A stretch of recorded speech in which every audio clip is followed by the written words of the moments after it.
ಉದ್ದೇಶ.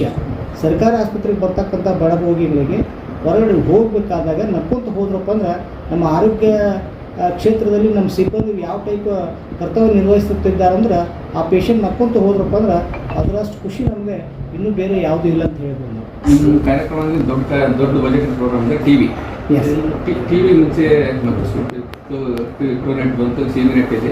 ಅದು SDR immediate patient ಹೆಸರೇನಿದೆ, ಇನ್ನೂ ಟ್ರೈನ್ ಆಗ್ತಿಲ್ಲ ಟೋಟಲಿ ರಾಜ್ಯದಲ್ಲಿ ಕೂಡ.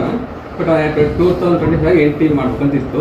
ಬಟ್ ಅದ್ರ ಬಗ್ಗೆ ತಾವೇನಾದ್ರು ಮುಂದೆ ಏನು ಇದರಲ್ಲಿ ಮೇನ್ ಏನಿತ್ತು ಅಂದರೆ TB ಬಗ್ಗೆ ನಾವು ಆರೋಗ್ಯ ಕಾರ್ಯಕರ್ತರಾಗಿ IC ಮೋಸ್ಟ್ ಇಂಪಾರ್ಟೆಂಟ್.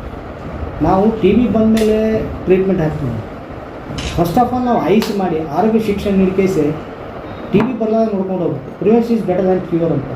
ಅದಕ್ಕೆ ನಾನು ನಮ್ಮ ಸಿಬ್ಬಂದಿಯವ್ರಿಗೆ TB ಯೂನಿಟ್ ಏನಿದೆಯಲ್ಲ ಅವ್ರು ಸ್ಟ್ರಿಕ್ಟಾಗಿ ಮೊನ್ನೆ ಮೀಟಿಂಗ್ ಮಾಡಿಕೇಸಿ ನೀವೆಲ್ಲ ಫೀಲ್ಡ್ನಲ್ಲಿ ಹೋಗ್ಬೇಕು, ಎಲ್ಲ ಸಭೆ ಮಾಡಬೇಕು, ತಾಯಿಂದ ಸಭೆ ಮಾಡಬೇಕು, ಅಲ್ಲಿ ಸದಸ್ಯರ ಸಭೆ ಮಾಡಬೇಕು, ಗ್ರಾಮ ಪಂಚಾಯತಿ ಸಭೆ ಆಗಬೇಕು, ಆಮೇಲೆ PDO ಸಭೆ ಆಗಬೇಕು. ಮಾಡಿಕೇಸಿ ಸ್ಟ್ರಿಕ್ಟಾಗಿ ನಾವೇನು ಗ್ರಾಮ ಮುಕ್ತ TB ಮುಕ್ತ ಗ್ರಾಮ ಪಂಚಾಯತ್ ಮಾಡಬೇಕಂತ ಒಂದು ಉದ್ದೇಶ ಇದೆ. ಭಾರತ ಸರ್ಕಾರದಿರ್ಬೋದು, ಕರ್ನಾಟಕ ಸರ್ಕಾರ ಅದ್ರ ಪ್ರಕಾರ IC ಆರೋಗ್ಯ ಶಿಕ್ಷಣನ ಸೀರಿಯಸ್ ಆಗಿ ಇಂಪ್ಲಿಮೆಂಟ್ ಮಾಡ್ಲಿಕ್ಕೆ ಹೇಳ್ತೀವಿ. ಯಾಕಂದ್ರೆ ಸರ್ 1 ಕೋಟಿ ಬಜೆಟ್ ಇದ್ದಾಗೂ ಅಷ್ಟೇ ಪರ್ಸೆಂಟೇಜ್ ಬರ್ತಾ ಇದೆ. 4 ಕೋಟಿ ಬಂದರೂ ಅಷ್ಟೇ SDR ಇಮಿಡಿಯೇಟ್ ಪೇಷಂಟ್ ಬರ್ತಾ ಇದೆ. ಮುಂಚೆ ನಾವು ಮುಂಚೆ death rate 1 patient per minute ಒಬ್ಬರು ಡೆತ್ ಆಗ್ತಾಯಿದೆ TB ಪೇಷಂಟ್. ಸೊ ಈಗಿನ ಸಿಚುವೇಶನ್ ನೋಡಿದಾಗ 1.5 ನಿಮಿಷ. So there is change of the half minute since it is 4-6-5 years back ಆಗ್ತಾ ಇದೆ.